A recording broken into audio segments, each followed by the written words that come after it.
Hey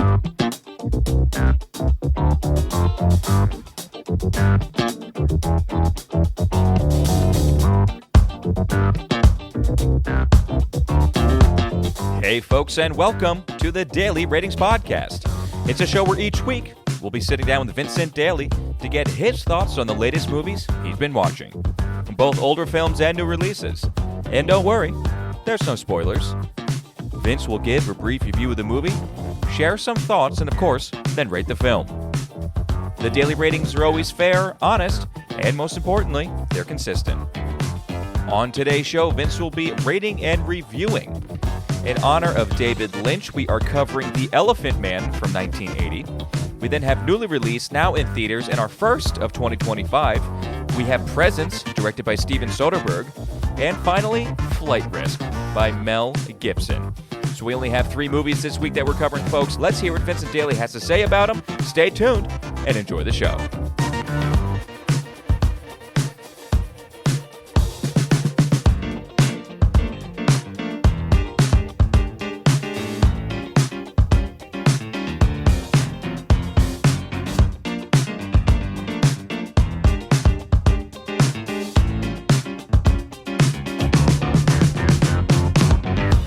Vincent Daly, how we doing over there, buddy? Tommy boy, how's it going? Going okay on this side of the table. Happy welcome to 2025. Yeah. Even though it's almost February, but for us, yeah, it's 2025 finally. Right. Yeah, absolutely. I mean, not that there was much I would want to cover. I guess Better Man is still going to be the ghost that haunts me. That is. Well, yeah, because Vin was kicking himself, folks, this week, just because Better Man kind of left. The Monkey movie left theaters. Yep. He got really upset because he was going to watch it this week, and then it didn't happen because it's out of theaters. Yep. We'll catch it when it's on streaming or something We'll like that. catch it, yeah. I would have had to split out of work early. I mean, it was literally only showing at like 1:40 in the afternoon in the biggest theater we have near us, so wasn't too much. But we got a 3-spot this week. The good, the bad, and the ugly. I'm sure I've used that before on the podcast. But it is just a breezy 3-spot. Folks, I'll let you decide which is the ugly. The horrifically deformed Elephant Man or Mark Wahlberg's bald head. What a reveal in that movie, too. What a reveal. Almost a spoiler.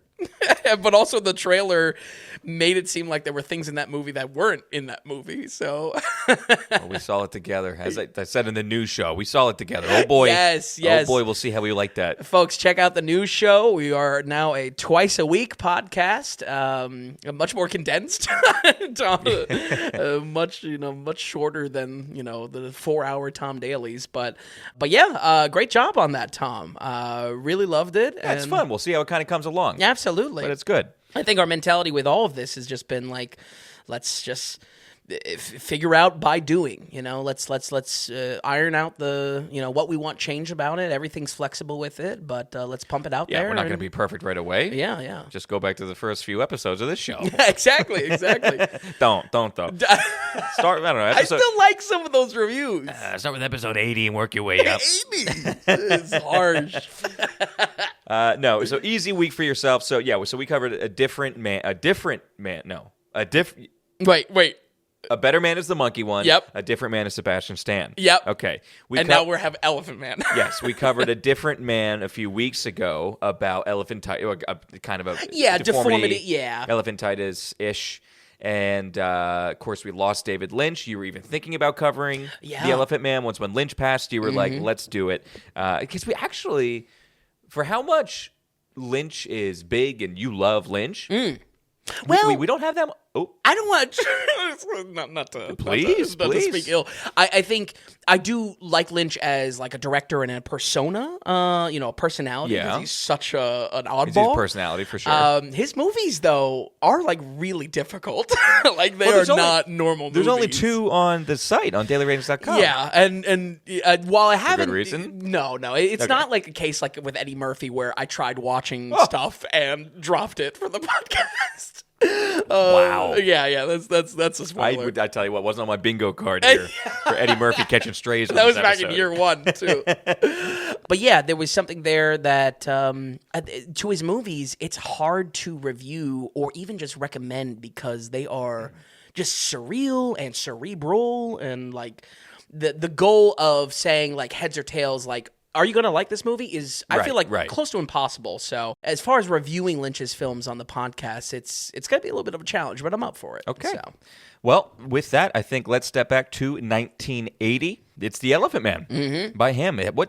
He's obviously early in his career. Very Is this early. one of the first? Second film. Perfect. First being Eraserhead. Right, which is rated. Yep. And folks, this was on my list for two reasons. Like Tom introduced, covering a different man. I referenced this film and wanted to cover it despite, more uncomfortability. And this definitely does lean into that uncomfortability where Different Man was trying to kind of subvert that. And like I announced on the Tom Dailies, we'll be kicking off our first director study this year for David Lynch. Over the course of the podcast, we've touched on Lynch a few times, both good and bad. First year of the podcast, we randomly covered 1977's Eraserhead. God knows what I was thinking. But that film really did leave an impact on me. I can almost recall every moment of that movie, which is something. Yeah, maybe we wanted to start from the start with him. Yeah. We both loved his cameo inclusion for The Fabelmans, where he played the legendary director John Ford. Sure. Also, why no? You didn't. I never watched the movie. Oh, really? I went back later. Thought you did. No, I did watch that clip. Just that clip. Okay. It was enjoyable. Yeah. And finally, last year we covered his follow-up to this film, third film in order, the studio blunder, we'll call it. That was the first attempt to adapt Dune in 1984. Folks, I apologize for a little bit of a long intro here, but I do want to set the tone for this director's study because each one of these films is going to be drastically different, increasingly more surreal, because David Lynch's movies are nowhere near ordinary. In addition to not seeing most of these films, I wanted to approach his works with a bit more of an artistic lens and strike a balance between recommendation and respecting the art.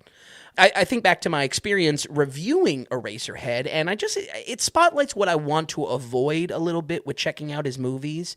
I don't want to look for answers. I don't want to say, this movie is about this, because his movies are often about none of the answers that critics and the viewers propose online or even to the man's face. Lynch often describes his filmmaking process as spiritual. As insane as that sounds, he actually calls Eraserhead his most spiritual film, which is just wow, love it. Would love to know what he's thinking. But so even though it might be something I hate on the watch itself, I do want to focus on paying respect for his art, and again, strike that balance of this may not be a recommend for most, but for the few, it may really stand out as something significant. Okay. That makes sense? I absolutely like that, yeah. Perfect. Lynchian, it's called Lynchian style for a reason. Exactly. And you're either a fan or you're not. Yep, or absolutely. you get it or you don't.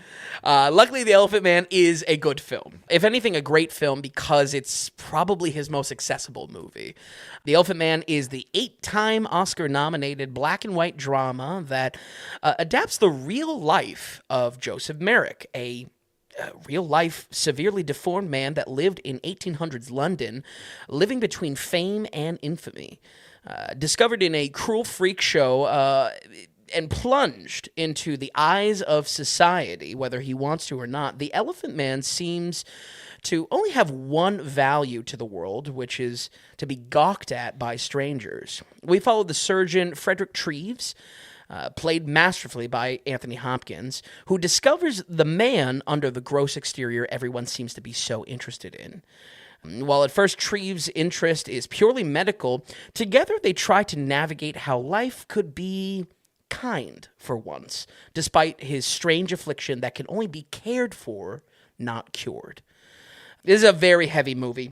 Very different movies, but kind of reminded me when I covered Schindler's List out of nowhere on the podcast. It was just kind of all right, this doesn't really fit in any possible episode I can conceive of. So let's just cover it, because I want to watch it. Yeah. The gravity of this story comes directly from its setting. It's like this cold Victorian medical investigation. I never saw the show, but do you remember the show The Nick? Oh my gosh, yeah. Yeah, I believe actually a Soderbergh project. I think you're right about that. Yeah. But that type of vibe of medicine is the most cutting edge it's ever been, but it's also very scary for how amateur it feels. These are all very smart individuals behind procedures and behind investigations, but it's like the methods are so barbaric. It's like, I don't want to go into a hospital. Right. The contrast of this like small group of intellectuals trying to understand the Elephant Man, surrounded by a society that would want to exploit him, really hooks the audience, even though many moments are slow in the film. Many moments in this film could be called kind of Oscar baity. And honestly, plenty is done to paint a world that is beyond cruel. The lens we see the vast majority of people through shows nearly everyone as kind of these raunchy, uncaring baboons, and does a lot to highlight the characters that show the Elephant Man sympathy. Obviously, that's Anthony Hopkins and a few others. And that's really the hook here. Kind of the gravity offset by the kindness of these characters. That's what I would say is, really the why you would want to kind of check this out. And definitely for performances for that reason. How does it capture the time of late 1800s London? A little scary. Kind of adds to that. And I'll get to my note Lynch-wise in a moment, but it's very industrial. And that's good. But it looks good, though. It feels good. Absolutely. Okay. And I think the setting was really one of the areas I was most impressed with because, I don't know, this Victorian Enlightenment medical environment. It's cold, it's uncaring, but yet this story is so deliberately about the care needed for the Elephant Man. Right. And again, like I said in the summary, it's a condition that can only be cared for, not cured. That's a theme throughout the whole film of just like, we're not trying to cure the Elephant Man. We're trying to treat him as a human being. Right. Yeah. Show empathy and exposes that the high class of London and the people who should be respected are the elephant men on the inside. Oh, so true. Are the ugly ones? Right. Absolutely. That society is the ugly ones. Yeah, absolutely. I mean, for 1980, these type of themes, that probably is why this like ripped through the Oscars. Maybe a little cliche by modern standards when we've had cartoons kind of preach the same thing to us. But it's about with what this is about, and then also performances. Yes, absolutely. And I gotta be honest, I was a little shocked of just like how true this story is. This is referred to as a what was the term? Docudrama. Yeah. And that it really is. It's accurate enough that people are happy to call this both a documentary and a dramatization of things. Let's talk about Lynch. And Lynch-wise, I think coming off of Eraserhead, this is still black and white, and honestly, still plenty scary. I was a little spooked by moments in this. Like the odd overlapping of industrial horror both of these movies have is a little closer than you think. I mean, obviously, Eraserhead is pretty extreme, but there are so many shots of like outside London and whatnot, and just like the lattice of pipes and steam and whatnot. Like, there's something there that was like unsettling just at like, anytime we glimpse outdoors in Eraserhead, it was unsettling. That's perfect, though. How great is that? Yeah. I mean, it's still people are saying that this is the most accessible Lynch film. I definitely agree with that. It is still a Lynch film, though, which made me happy. He didn't neuter himself to put this out there, right. I think if anything stands out to me is the prosthetic work of these first three films, Eraserhead, Elephant Man, and then actually Dune. Whether it's the kind of nightmarish Lady in the Radiator from Eraserhead, or even the even more nightmarish Space Navigator from Dune, the big worm. All of the makeup strikes a very specific type of disturbing. It's less gore focus than a contemporary like Cronenberg at the time. Cronenberg is on his main stretch during the early 80s. Yeah, it's a good distinction though. Yeah, but it's not. It's meant to gross you out, meant to disturb. It's not necessarily.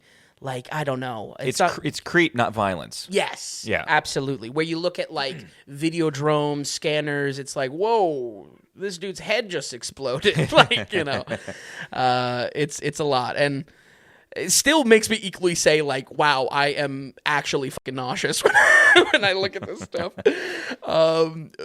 Quick aside, Tom, I'm telling you, I was making these chicken thighs watching this movie. Biggest mistake. Yeah, what are you doing with that? Biggest mistake. There's only a few movies like that for you. I know. I don't know what I was thinking. I was just starving. The guy who was terrified to watch A Different Man goes into The Elephant Man. He's let's just cook a four-course meal here. Dine and watch. Chicken thighs didn't work, so I have the movie paused, and I broke eye contact with the screen. I'm just looking down, just housing a cheese stick just to get some calories in because I needed something. I hadn't eaten all day, these chicken thighs, man, they were not doing funny. It. The lumps. That doesn't really affect me. Well, that kind of stuff affects me with random stuff on screen. Yeah. I don't know. Like I was eating while watching The Substance. Oh, really? Yeah. I don't know. It's weird stuff that makes me that I'm not going to get into, but weird stuff. Yeah.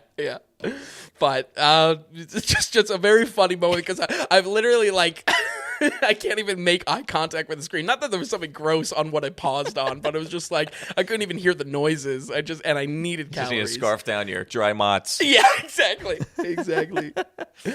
I think above everything, though, there is this is a true recommendation for performances, which lines up with why this was considered David Lynch's most successful film, lines up with those Oscar nominations. Anthony Hopkins absolutely kills this performance. And for me, as a huge Hopkins fan, I think this is probably the earliest role I've seen him in.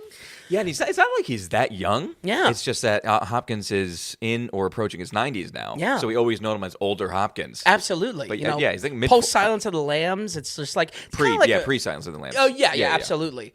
But it's kind of like, I don't know, like a Christoph Waltz that you make it a little bit later in life.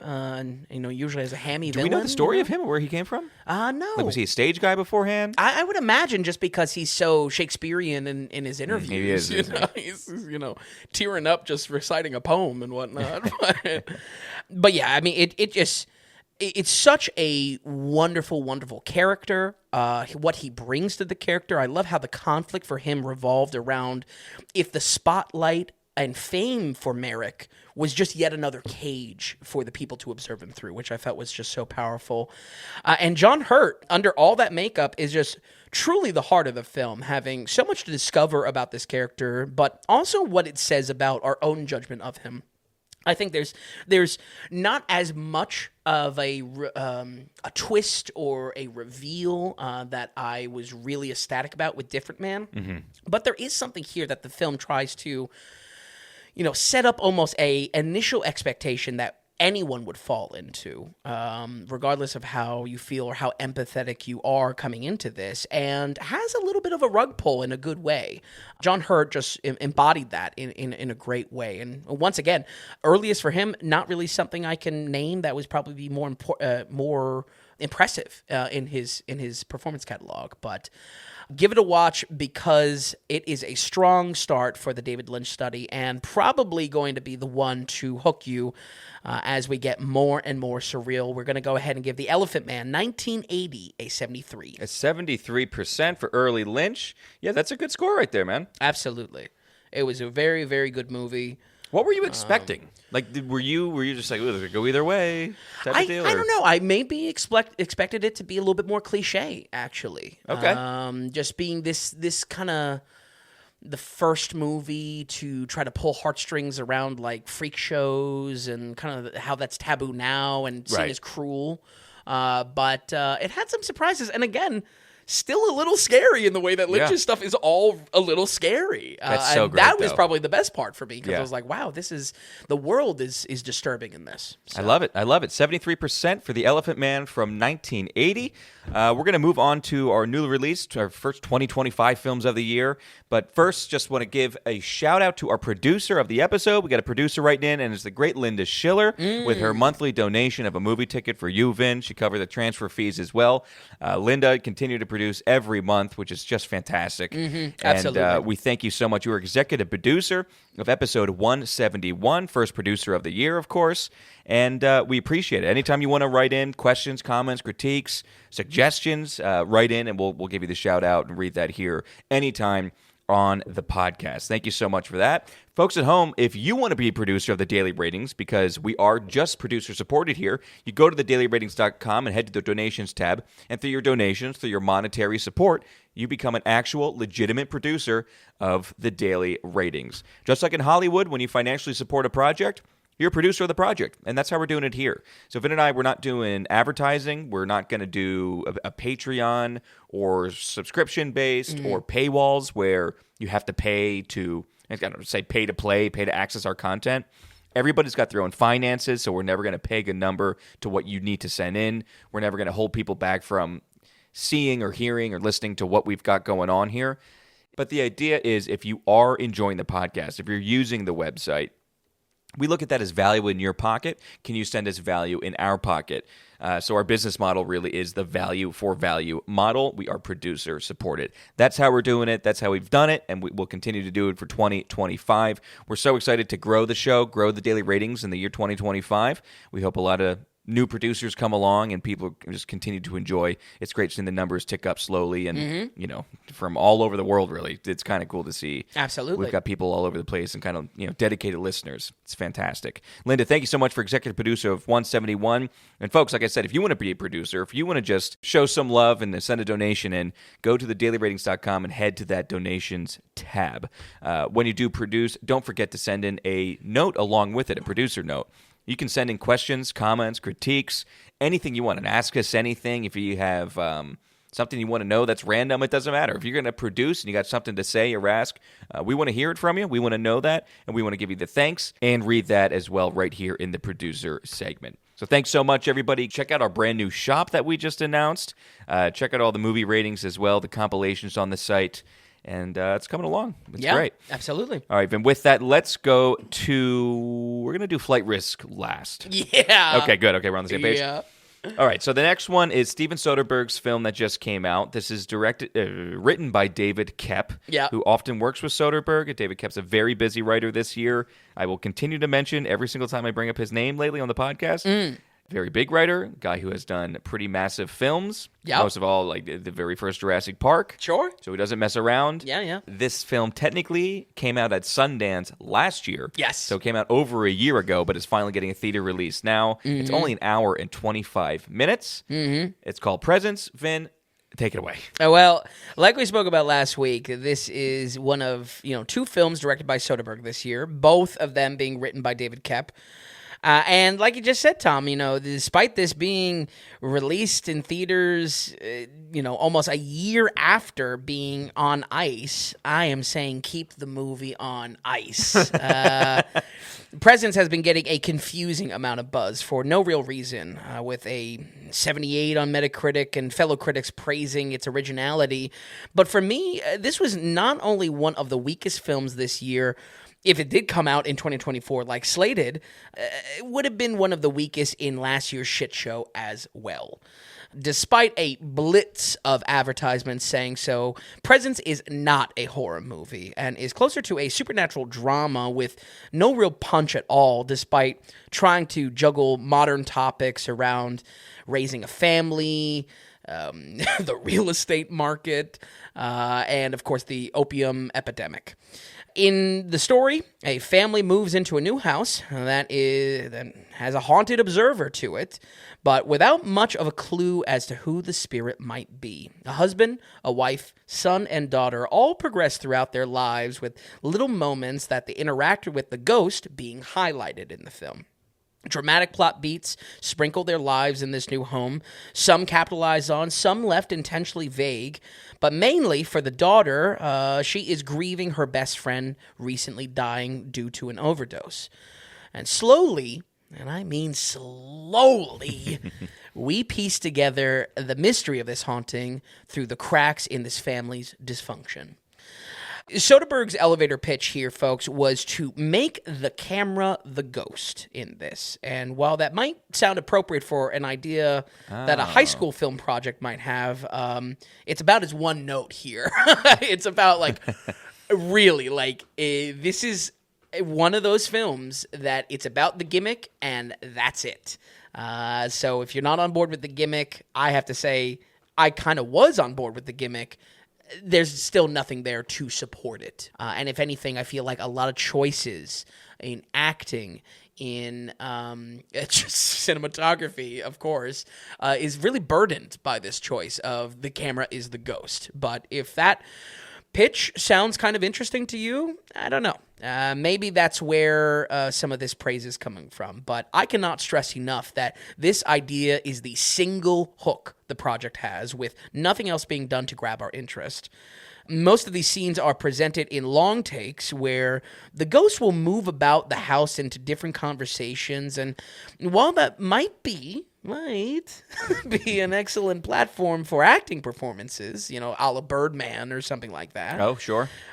Zero of it is capitalized on by, honestly, embarrassing performances from nearly every single cast member in Including this film. Lucy Liu? Yeah. Oh, yeah. Because she's really the only one. She's the actress. She doesn't try for 90, and I mean this, 99% of the film, and then she gives one really good wail at the end. And that sounded like she had to reserve her energy for the entire filming of the production.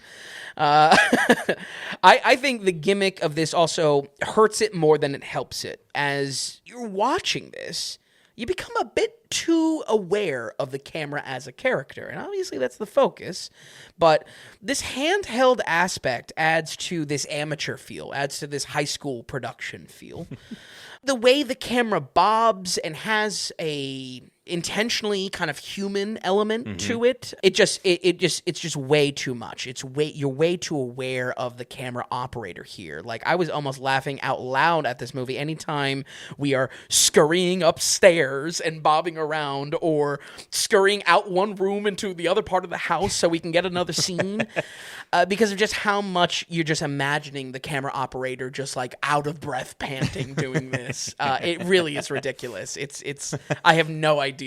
I mean, I have some idea. Soderbergh definitely has no ties to, he's not writing these projects. Right. He's just, he wants to go about the filmmaking itself. And oftentimes that's style. We touch upon that a lot with our Ocean special as well. We love Soderbergh. Absolutely. We love Soderbergh and who he is and how much he loves film and how weird he can be and what he gets into. And like, he's an interesting dude. Yeah. He's a nerd, really. But just like the books he reads, like he's all about, I like his weirdness. Absolutely. But this is half-baked. I don't know. It's a Sunday. Maybe he's just like, hey, let's do it. We got the time or something, like coming out of COVID or something. Yeah, it definitely feels like a COVID production for sure. But I don't know. It's tough. Tom, I literally opening had me saying, thank God it's only 90 minutes. Hour and 25. Hour and 25. Yeah. It's a shorty. Which is an unfortunate quality of our next movie that it shares. But I think I was just so bored because this doesn't really break any new ground, even with how this is presented. We covered a very long time ago A24's Ghost Story, which I ended up hating. Yeah. But at least that film tried to use its editing to create interesting time jumps to its message. Many of the harsh cuts and, again, very stilted acting performances here isn't much above those awful Paranormal Activities movies. Not that I was expecting a top performance from Lucy Liu, but this had some really, really bad acting and writing in it too. Many moments have to spell it out so clearly because they're burdened by this ghost perspective gimmick. But Lucy and the whole cast, especially the dad too, the dad's been in some stuff. Okay, all right. I mean, they barely give a performance that would be acceptable for TV. This was I think horrible acting. I thought it was really bad. Huh. And again, only worsened by we only have so much time in this one take, long take type of format. Right, yep. That the ghosts in the room and observing this conversation, everything else just kind of falls apart because it's buckling under this filming gimmick, this constraint. Folks, it is a film where the gimmick is 100% of the whole movie, to the point that it crushes every other aspect, and the gimmick gets old 15 seconds in. I'm not kidding. For a lot of the runtime, I could have maybe argued that this was going to get rated a 50 on the dot, because the longer it goes, the worse these factors become. I think the 50 on the dot was like me not being down with the gimmick, me definitely not being down with the concept and the acting, but I could have saw it of just like, all right, well, it's kind of like a take it or leave it. You know what I mean? It's a whatever film, gonna get forgotten, but maybe not outright bad. It gets outright bad. It gets there. Yeah. Yeah. And again, I think part of that is, again, in the context that it is a 90-minute film, and this was just horrifically boring.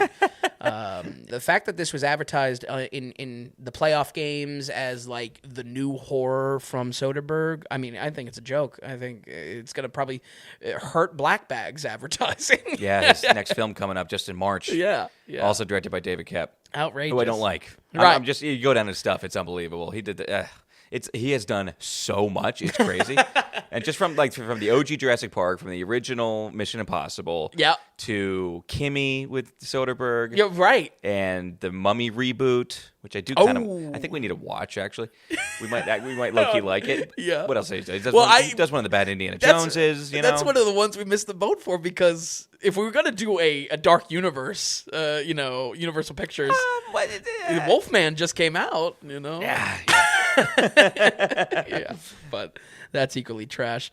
I would say in some sense it's not too unlike Zemeckis' Here from a few months ago, where the attempt at concept shackles what can be done in other parts of the project, but without the name recognition of that film and what that film had kind of going for it, this is bound to float off into obscurity, regardless of whatever streaming service it's chucked to. We're gonna go ahead and give Presence a 28. A 28. Yes, all right. Starting 2025 strong. Yeah. First movie of the year with a 28%. Well, I love that. You know me. I mean, I can't get enough of that. Yeah. Fantastic. Very good. Okay. All right. Well, yeah, Neon made it, or Neon distributed it. I don't know who they're hooked up with as far as streaming. I'm not sure. They might not be even. Yeah, I don't think they have any loyalty yet. But Neon is getting some traction. Really? You don't think they're in the same pit they've always been in?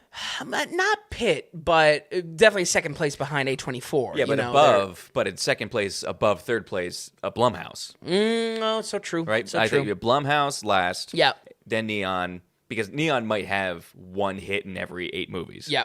Mm-hmm. And then A24. Sure, absolutely. If we're judging by quality, yes. Probably inverse it if we're judging by box office, which is what these studios definitely. 28% per Presence. I think that's just wonderful. Nice. And we are going to jump ahead to, again, we got Mel Gibson coming back in the director's seat. I love seeing the promos for this film because it's director of Braveheart, Hacksaw Ridge, and Apocalypto. Yeah. And now Flight Risk. I gotta already. I have to prove myself wrong already. Oh, okay. Because I found that I already messed up on the newsletter, not newsletter, but on the new show. What do you mean? The new news show that just came out. I said that this had a budget of $10 million. Flight Risk. It actually has a budget of $25 million. Oh, so it's not a win. Yeah, my big point at the end of it. I'm fake news. I'm already fake news.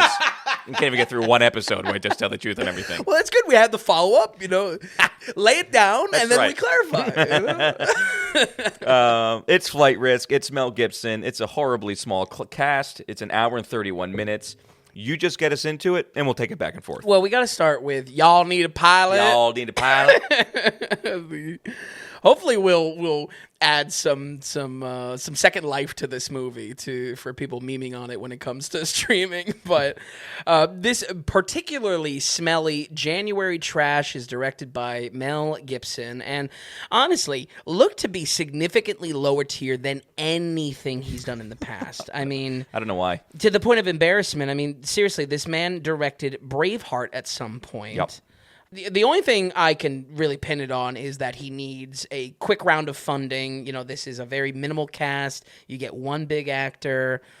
It is filmed in a very, tight green screen environment. It was like 20 days of shooting. Exactly. So I'm thinking that this is probably to infuse some cash into Passion of the Christ 2 or whatever projects he has. Well, one thing that we didn't talk about is that him and Mark Wahlberg did form a production company, correct? Oh, really? Okay. I forget what it's called. It's not Icon, because I think that's Gibson's normal stuff. Okay, no, but I think they formed another one. I don't think that this film was made from it. I don't know, but maybe it's collaborations after, they right. But I think it's the point of them working together, Mark Wahlberg and Mel Gibson. That's going to be a thing. And I don't think it's defunct. Mark Wahlberg, and I think his production company or something happened with him, and he was getting sued by somebody. Oh, okay. Was it The Rock? Were they going at? I forget. But because his movies coming out were horrible, so people were coming after Mark Wahlberg for money. Wow. But then him and Mel Gibson came together to form a a production company, and I forget what their mission statement was, but like to make actually good movies I care about, or with good morals or something like that. Oh, okay. Especially because they're both they don't want to make it into a religious production company, Right? But it's not like an Angel Ventures. Yeah, but somewhat tangent to that. Sure. Trying to capitalize on that. And honestly, I have for the past like year and a half, I've been trying to understand these two guys and what they're doing with their careers. Yeah. I don't get it. Right. So this just has to do with something with them. I thought this was the first film of that production company. Not the case. It might have been Mel Gibson came out with some type of plain movie last year, I want to say, with 50 Cent. Oh. Because he's still blacklisted a bit, and he does these small-time movies. Interesting. Honestly, it confuses the hell out of me. Well, yeah, he definitely is blacklisted. I don't know. But he isn't because he did Hacksaw Ridge. It's true. And didn't that get Oscar buzz? Yeah. It was a step down from... Yeah, I don't remember liking Hacksaw. It was, I mean, Vince Vaughn was in it. That's great. But it wasn't Braveheart. It wasn't Apocalypto. Yeah, true that. Anyway, my rambling is probably just as confusing as how I'm confused about what's going on with Mel Gibson and Mark Wahlberg and their production company that is or isn't, and their bad movies.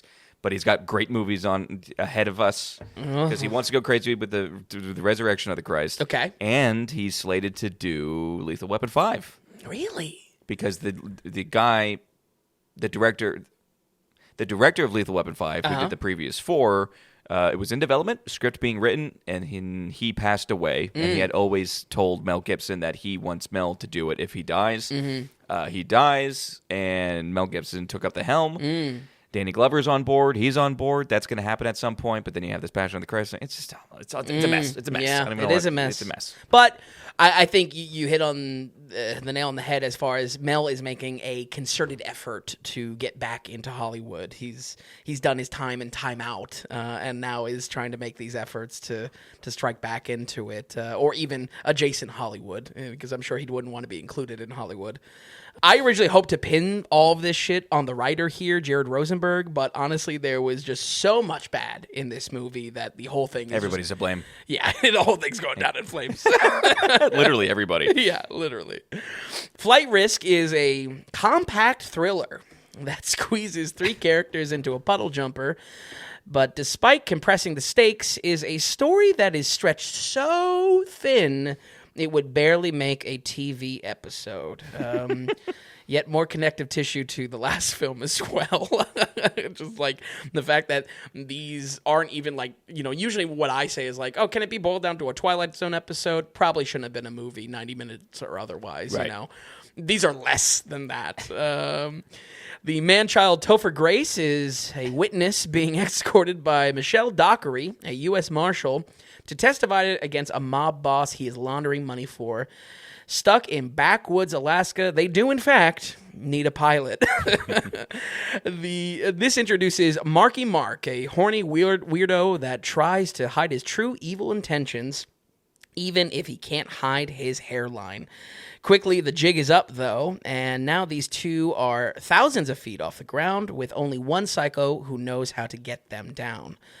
A larger conspiracy is at play, however, and while you might think we would have time to get off the plane and unravel that, many uninteresting phone calls slowly fill us in just in time for you to doze off for the in-flight meal. I mean, this is... It was something else. It was something else. It was unreal. Everybody is terrible. Everyone awful. is to blame for. Yeah. Mel is to blame for. Yep. The writer is to blame for. The tiny cast. Honestly, the tiny plane. I was begging for Mark Wahlberg the entire time because Absolutely. At least it's just comic relief. Absolutely. It's just Mark, keep the lines coming. Yes, ham it up. Really lean into it. I'll say it in a second. You're not gonna say. He leaned into it all right. But there is an aspect there that you said it perfectly. He's like asleep for half of the movie. He's underutilized. I don't know how you get bald Mark Wahlberg underutilized, but he is. It's crazy. Michelle Dockery. Yeah. Terrible.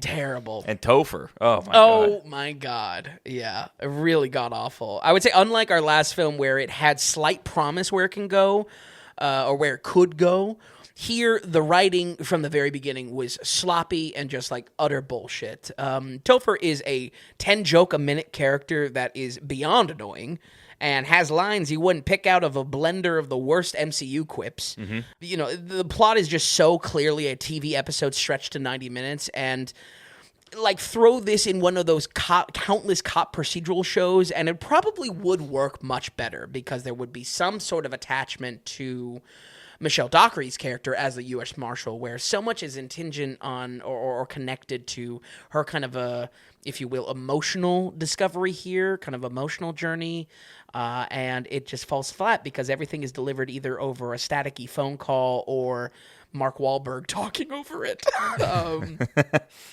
And boy, oh boy, does the premise just run out of gas. I mean, not even halfway through, to the point that we're getting flight lessons mid-movie, and it's arguably the most entertaining part of the film. It's once again, shocking how bad it is. Yeah, you and I multiple times, I mean, we were energetic in the film just because we couldn't believe how bad things were going on screen. Absolutely. It was exciting to see this much of a train wreck.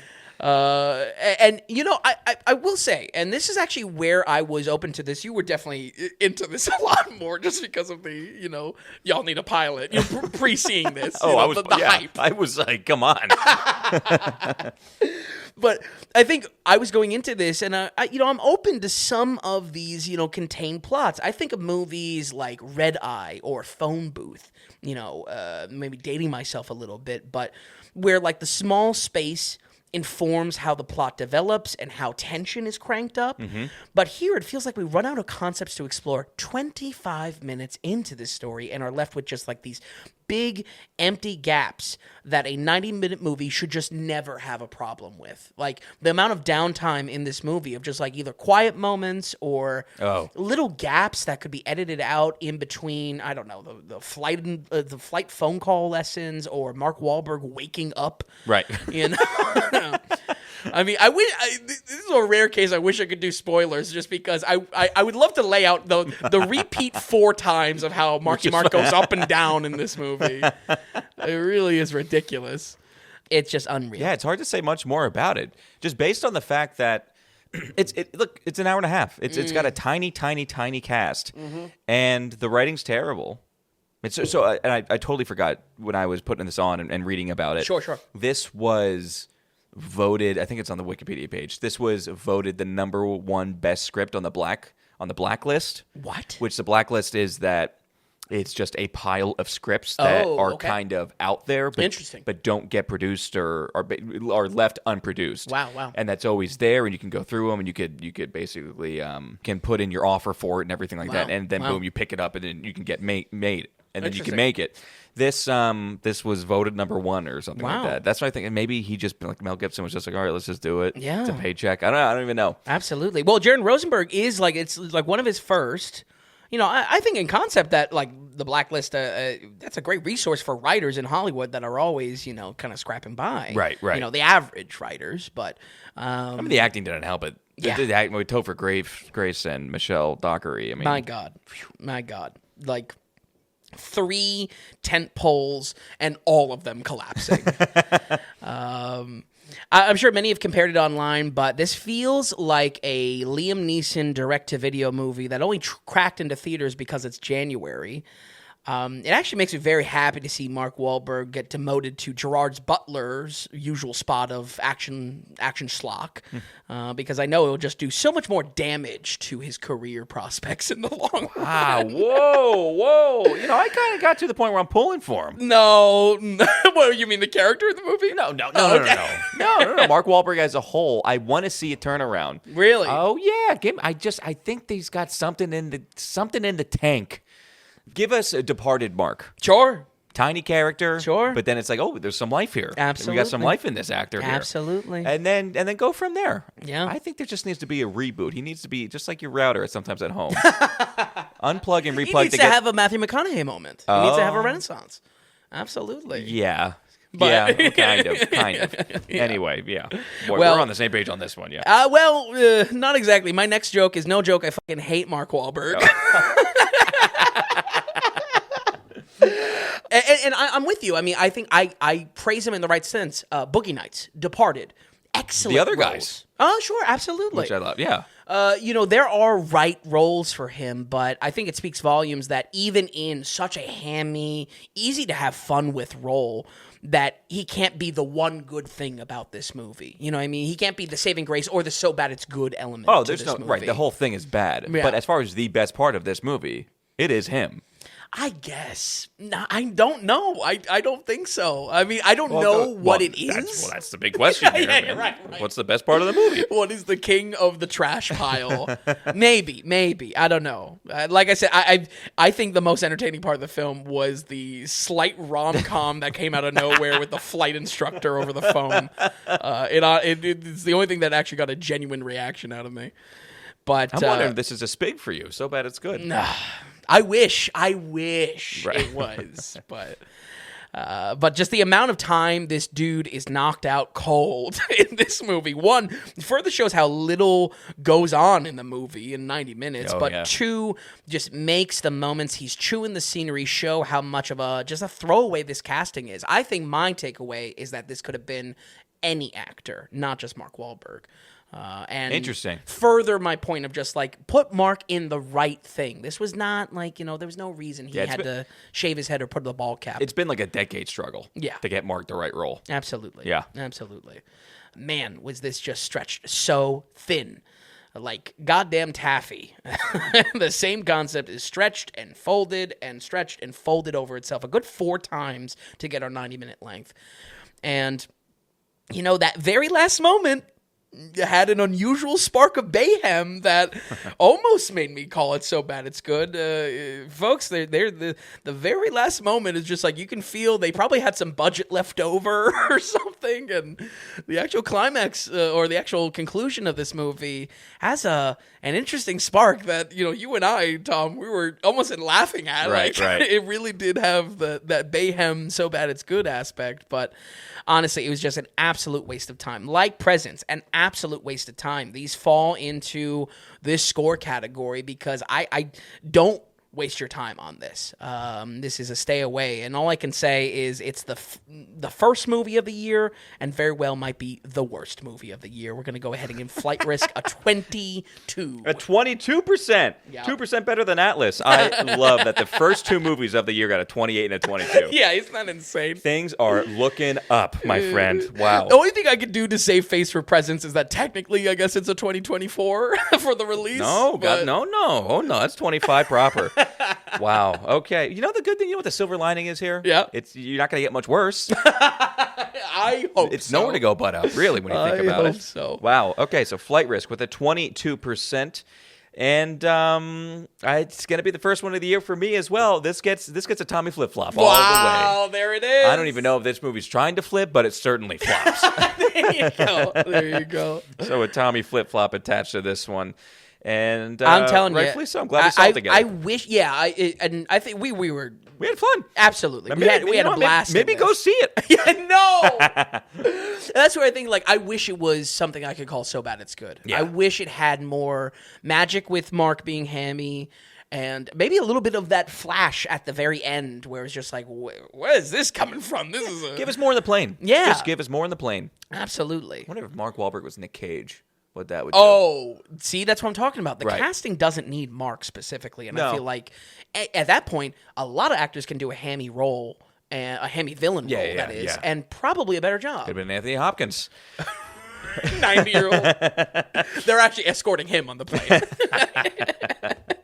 All right, so looking at these movies here, Vin, anything you want to add for this week? Anything coming up in the coming weeks, next week, whatever? Well, roll credits. What do you want here? I want to apologize to the Lynch estate for lumping in Elephant Man with Presence and Flight Risk.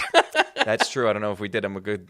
We might have done him dirty here. Yeah, but I'm very excited to do more Lynch movies. I will, of course, if anything, to plug the news show, our kind of roster for the week, our watch along will be always in that news show like it was in the newsletter. Yep. So great to tune in for that to see what's coming up in the next couple weeks.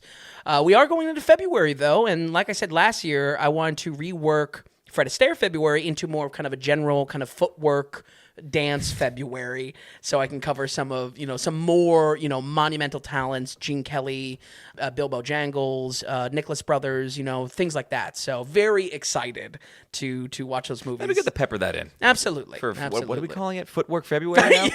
Footwork February. Listen, I'll take notes on that. If you have a better idea, folks, I think that's the only thing we've got. Footwork February is perfect. Yeah. Sprinkle them in here or there. That'd be good to add to the list. But I'm interested in, again, just in the spirit of, like, I love watching Fred Astaire movies. It sounds crazy, but in an odd way, like watching action movies where it's about a physical performance of the actor. Right. The dance scenes are the action. Yeah, and I'm excited. I've really not seen a lot of Gene Kelly, so I think I'm leading with a heavy one next week. I think we're doing Singing in the Rain. Oh. Which is not on the site. No, it's not. I've never seen it before, and listen, that is about as classy as it comes. So A lot of milk was used on that set. Oh, really? So that's the big thing. Oh, okay. For the rain scene, because they had to use milk for rain, because with black and white, normal water wouldn't pick up. Of course. So there's a lot of milk. Okay, Vin, thank you so much for watching these movies, for stopping by here this evening. And folks at home, we'll run it down one more time. We've got The Elephant Man with a 73%, Presence with a 28%, and Flight Risk with a Tommy Flip-Flop and a 22% from Vin. Like we said, nowhere to go but up when things are looking up. So, folks, as always, thank you so much for tuning in week after week. We'll see you back here for this show next Thursday. And as always, we'll be right here on the Daily Ratings Podcast.